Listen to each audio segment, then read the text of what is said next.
Alright folks, so this is a brief overview of the Canvas software that we'll be using this semester.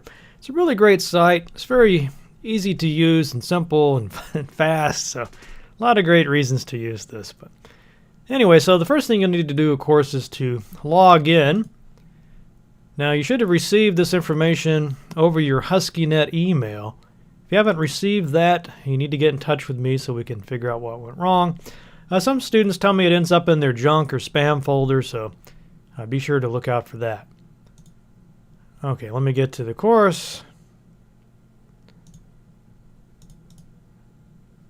Okay, so the first thing you'll probably want to do is look at the syllabus.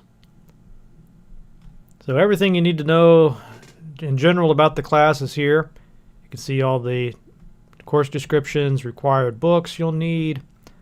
There's the projects we'll be doing this semester. I'll let you read this on your own time. Here at the bottom we have some of the assignments and the due dates there. Good to know that.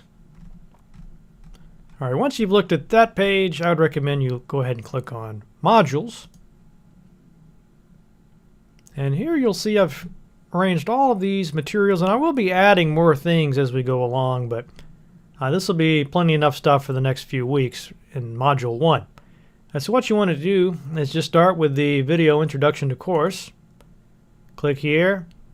Watch the video. You can see it's 18 minutes. After you're done with the video, you click to see the next one, and so on all the way through the module. And you just need to decide, how much time you have. I would recommend putting in 3 to 4 hours a week to make sure you've watched all the videos and done all the quizzes and things. Sometimes you might need to watch a video 2 or 3 times, so budget some time for that. Okay, once we're down here, you'll see the first quiz, grammar quiz. So the way I've arranged everything is that this quiz will be based on everything that comes before it. So make sure you watch those grammar lectures, for example, before you try to take this quiz. Back to modules again.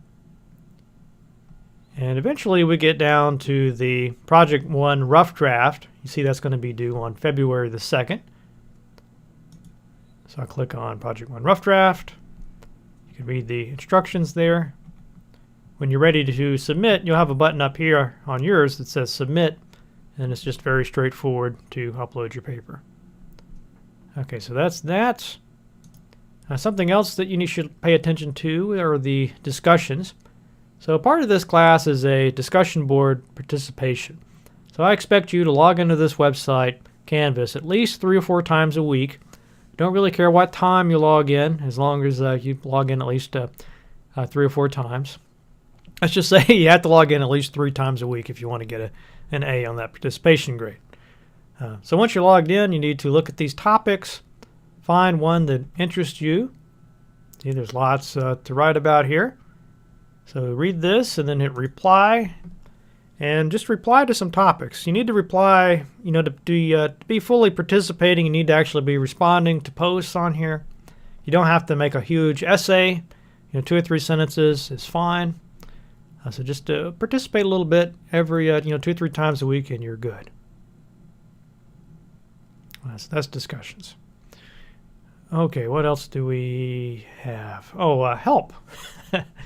So a lot of times things might be different on your computer, or you can't remember something or whatever.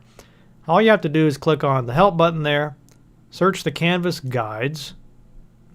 You'll see there's a Canvas student quick start guide and a more in-depth guide here. So this has all the information you want. How do you submit an assignment? How do you do a peer review? How does the calendar work, and so on. So if you get into any confusion or any trouble, just remember, click here on help, and they've got you covered. Of course, if you can always ask me about it if you need some help. Some students they get confused. They're not very good with computers, and they just they're really lost and frustrated. If that's you, just come to the office. I got an office room in building 51, room 158. Happy to sit down with you during the office hours, and we'll figure it out. Okay, one last thing I'll show you is if you click on your name up here, you can set up your profile. You can edit the profile, put your name in there, whatever title you may have. You can even connect it to Skype or Facebook, LinkedIn. You know, I don't necessarily recommend this. It just depends on how comfortable you are with sharing that kind of information with your classmates. But, you know, I will say it's worth filling this out and submitting some kind of photo. A lot of times in online class, you can feel very distant. You don't really get that same social connection that you would in a face-to-face class. So, you know, this kind of thing can make up for it. Okay, now let's see. Is there anything else that I should show you? This is kind of cool here, the notifications. This website does a pretty good job sending you emails, reminding you about assignments and such, but you know, you can also sync it up with your Facebook and Twitter if you want even more reminders and alerts. So it can really help you stay on top of the class. Alright, so I think that's about everything I could think of to show you with this. If you have questions, please send them to me, or you can ask them on that discussion board page I showed you, or email, or come by the office. Anyway, good luck, and look forward to seeing your posts.